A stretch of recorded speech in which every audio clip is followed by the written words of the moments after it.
Halo teman-teman semua, kami dari kelompok 2 kelas 11-11 yang beranggotakan saya, Elviana Putri Naila, absen 9. Saya Salviara Putri, absen 28. Saya Arsanata Bandar Sabindra, nomor absen 5. Saya Syafrin Firdausyanto, absen 27. Di balik keramaian kegiatan sekolah, ada sekelompok siswa yang tidak cuma sibuk belajar, tapi juga ikut mengatur jalannya berbagai kegiatan besar di semasa. Dan di vlog kali ini, kita bakal ngulik bareng gimana rasanya jadi bagian dari mereka. Yuk kita mulai. Jadi guys, kalau mau ngomongin soal anak OSIS atau MBK, pasti yang kepikiran pertama tuh sibuk, rapat, dan acara-acara yang gak ada habisnya. Kadang yang orang nggak tahu, di balik kesibukan mereka tetap berusaha untuk menjadi siswa biasa. Contohnya seperti menjalankan tugas, nongkrong, main, dan lain-lain.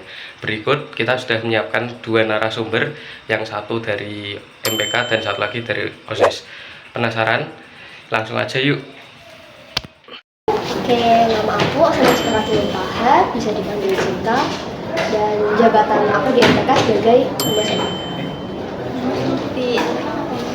Kalau Humas di MTK itu, yang pertama dia itu megang divisi kelas sama divisi ekstra. Divisi kelas sama divisi ekstra itu kayak perwakilan dari perwakilan kelas dan ekstra, istilahnya kayak ketua-ketuanya gitu. Terus yang kedua, dia itu men-share jarkom atau jaringan komunikasi terhadap ke pengurus atau ke divisi juga bisa. Jadi kayak jarkom itu pemberitahuan tentang acara, terus informasi dan lain-lain. Terus juga Humas itu membuat caption, biasanya caption online, caption feeds, nah gitu-gitu yang buat Humas. Lalu apalagi seperti yang udah dikasih. Oh ya, poster juga yang buat kalau poster itu lebih ke komisi D, ya lebih ke komisi D. Yang Humas itu hanya membuat caption saja. Iya, boleh.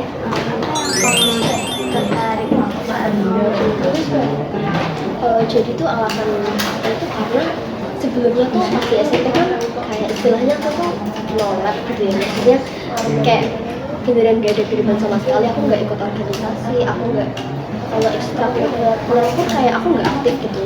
Dan di SMA ini aku mau mencoba untuk ya aku lebih aktif gitu, aku mau mencari lebih banyak kegiatan. Nah salah satunya itu dengan mengikuti organisasi MPK ini. Nah kenapa MPK, kenapa OSIS? Karena saya mungkin kalau di SMP kan udah sering ya dengar OSIS itu apa, sedangkan kalau MPK kan kayak baru denger gitu. Oh ya udah juga jadi MPK itu sih. Iya. Apa kan ketertarikan di MBK ini belum pasti Kalau dari aku sih karena kekeluargaannya ya, karena lingkungan dari teman-temannya juga, teman-teman aku itu mereka tuh beneran yang saling support satu sama lain gitu loh. Jadi kita saling merangkul, apapun badai, apapun masalah yang ada tuh kita ngerjain bersama-sama tanpa meninggalkan satu. yang selalu dari awal masuk Kalau sport aku tuh itu sih lebih utamanya ke orang tua juga, karena kan orang tua tuh beneran yang selalu melakukan ya, mendukung, terus melakukan apa saja gitu loh. Aku bisa datang ke acara atau kegiatan MPK gitu, misal aku ada kayak kumpul atau apa, itu orang tua aku tuh beneran yang mau buat nganterin, mau buat bantuin gitu sih. Terus mungkin teman-teman terdekat juga selalu support aku.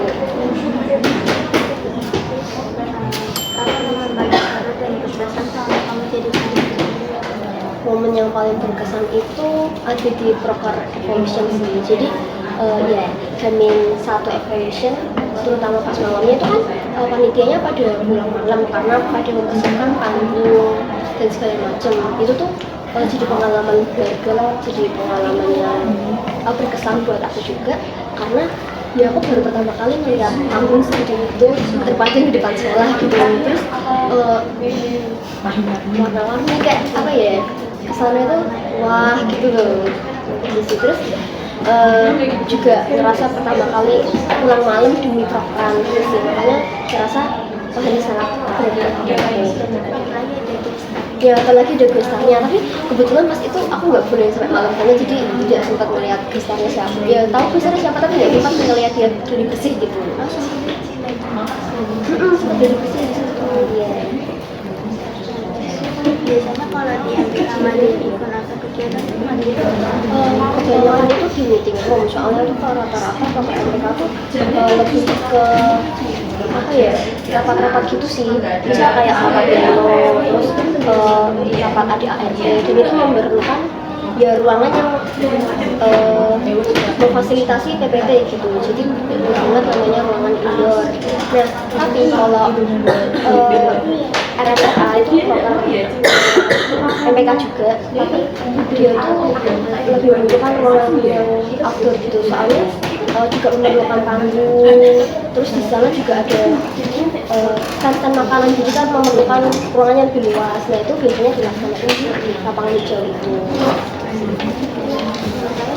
caranya kamu berjawab cara belajar sosialisasi sama kegiatan Kalau aku itu sih, jadi pas pulang sekolah, setiap pulang sekolah aku selalu nulis apa aja yang harus dikerjain dari itu. Misal aku bisa ada ulangan, bisa ada PR, nah itu aku nulis gitu satu-satu, dan aku memprioritaskan ini kira-kira yang harus dikerjain yang mana dulu sih. Dan terus sama juga aku spare waktu buat istirahat biar tidak terlalu stres juga, dan ya apa ya, tetap juga bertanggung jawab gitu sama tugas organisasi.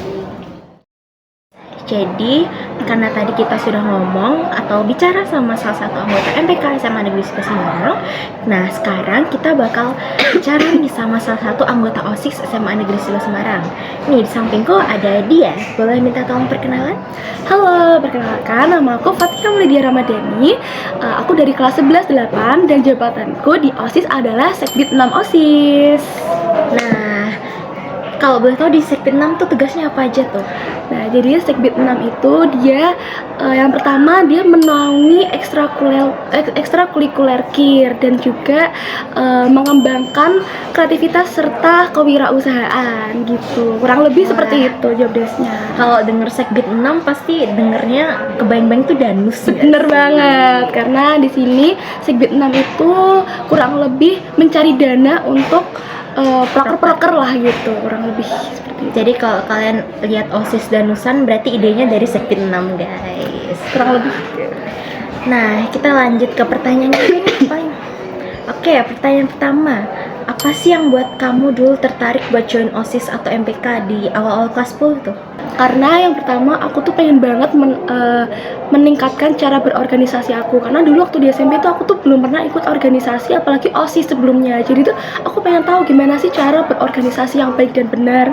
Terus yang kedua aku tuh pengen banget nambah pengalaman, karena aku lihat banyak banget ya anggota OSIS MPK yang kayaknya banyak banget kegiatan. Jadi aku pengen banget menambah pengalaman dari itu. Kemudian selain itu aku juga ingin melatih soft skill untuk menunjang kehidupan aku setelah SMA, dan yang terakhir aku juga pengen banget nambah relasi gitu. Keren banget. Terus kita lanjut pertanyaan kedua nih. Kenapa kamu bisa memilih untuk bertahan menjadi anggota OSIS sampai sekarang? Kalau dihitung itu udah 1 periode lebih nih. Boleh dikasih tahu alasannya mungkin? Karena dengan diterimanya aku di OSIS MPK ya berarti tandanya aku harus bertanggung jawab dengan apa yang telah diberikan, maksudnya dengan apa tugas apa yang sudah diberikan. Jadi kalau misal aku sudah diberi job desk ya aku harus bertanggung jawab atas job desk tersebut. Aku nggak bisa semena-mena kayak aku capek dengan job desk ini terus tiba-tiba aku keluar hanya karena aku capek. Itu namanya nggak bertanggung jawab sama sekali. Maka dari itu mengapa aku tetap bertahan sampai sekarang ya karena dengan diterimanya aku di OSIS MPK tandanya aku harus bertanggung jawab atas semua job desk yang diberikan kepada aku begitu. Itu berkaitan banget sama tanggung jawab kita ya. Bener dari banget. awal. Terus yang ketiga nih, siapa orang yang selalu support kamu dari awal masuk OSIS sampai sekarang, pokoknya selalu support kamu? Yang pastinya yang pertama itu ada orang tua dan keluarga. Tanpa izin orang tua dan keluarga pastinya aku tidak bisa dong masuk ke dalam OSIS MPK SMA Negeri 11 Semarang. Semua kegiatan yang aku lakukan, semua proker yang aku lakukan itu atas dukungan orang tua. Selain itu juga ada dukungan dari teman-teman, ada support dari teman-teman yang selalu mensupport aku mensupport semua kegiatan yang aku lakukan, semua kegiatan positif yang aku lakukan di OSIS MPK gitu. Kan kamu udah menjabat sebagai anggota pengurus OSIS ini kayak ada 1 periode. Ada nggak sih momen atau kegiatan yang paling berkesan selama menjabat sebagai anggota? Ada banget, yaitu Hutsmanse 2025. Jadi Hutsmanse 2025 itu adalah proker pertama aku, yang dimana aku tuh menjadi ketua pelaksana di situ. Di situ tuh aku bener-bener banyak banget belajar, mulai dari leadership, kemudian gimana sih caranya aku bisa memimpin sebuah program kerja dengan baik dan benar. Jadi di situ aku bener-bener banyak banget belajar, banyak banget keseruan dan kegiatan yang bisa aku rasakan gitu. Ternyata begini toh rasanya. Kemudian juga di proker aku di hari terakhir tuh juga ditutup dengan flash mob. Jadi itu adalah momen yang dimana ternyata program kerja aku bisa selesai dengan baik, dengan maksudnya bisa dibilang sesuai dengan harapan aku, kurang lebihnya seperti itu. Jadi mungkin kegiatan atau momen yang paling seru adalah Hutsmanse 2025 gitu. Guys. Terus pertanyaan selanjutnya, biasanya kalau OSIS ngadain event kayak tadi Hutsmanse itu diadain di mana sih lebih tepatnya? Kalau Hutsmanse itu lebih tepatnya berada di lapangan SMA Negeri 11 Semarang ya, karena di Hutsmanse itu kan banyak kegiatannya, apalagi ada lomba, salah satunya adalah lomba Semanse Spotlight Talent, yang dimana itu adalah perlombaan bakat ya, pertunjukan bakat antar kelas, yang dimana itu tuh dilaksanakan di lapangan SMA Negeri 11 Semarang. Karena kalau misalnya ditaruh di Sergun juga pastinya nggak cukup, ditaruh di hall juga pasti nanti jadinya semua. Jadi kegiatannya dilaksanakan di lapangan SMA Negeri 11 Semarang gitu. Oke. Nah, pertanyaan terakhir nih, gimana cara kamu sebagai anggota sekaligus siswa SMA 11 itu membagi waktu antara belajar, organisasi, serta kehidupan pribadi kamu? Kalau aku sih lebih ke memprioritaskan ya. Jadi kayak kita kan program tuh nggak setiap hari, nggak setiap minggu dong pastinya. Kita kan pasti ada jeda untuk istirahat dan untuk belajar, untuk kita melakukan kegiatan pribadi kita. Jadi kalau semisal ada tugas yang sekiranya itu mendekati deadline dan memang harus banget dikerjakan pada saat itu juga, yang pastinya aku mendahulukan tugas tersebut dong, karena kan udah deadline masa nggak dikerjain gitu loh. Kecuali kalau memang ini kegiatannya lagi proker nih, dan ternyata memang ada tugas yang harus aku selesaikan, mau tidak mau aku juga harus bisa menyelesaikan tugas tersebut dalam bukan dalam satu waktu juga ya. Jadi kayak misal nih dalam satu proker aku ada job desk ini, kemudian ada tugas ini, aku lihat dulu deadline yang terdekat tuh yang mana. Jika memang deadline terdekat adalah tugas sekolah terlebih dahulu, ya pastinya aku mengerjakan tugas sekolah terlebih dahulu, kemudian mengerjakan job desk yang sekiranya memang harus aku lakukan untuk proker tersebut. Tapi jika memang dalam proker tersebut memang urgent sekali, ya mau tidak mau saya harus melakukan job desk yang ada di proker tersebut terlebih dahulu, kemudian baru mengerjakan tugas sekolah. Kemudian untuk kegiatan pribadi biasanya saya melakukan istirahat di weekend atau pada saat malam hari di mana tidak ada tugas, tidak ada job desk, tidak ada apa-apa. Jadi seperti malam yang free time gitu loh. Jadi waktu-waktu istirahatku itu lebih ke malam hari ketika sudah menyelesaikan semuanya, ataupun pada saat weekend begitu. Berarti kita harus punya skala prioritas kita sendiri. Benar, kita harus punya skala prioritas sendiri. Nah, teman-teman yang mungkin ngerasa sibuk tugas, mungkin ada organisasi luar juga, kita bisa pakai caranya Kak Dia, guys. Aku sendiri juga pakai cara itu, guys.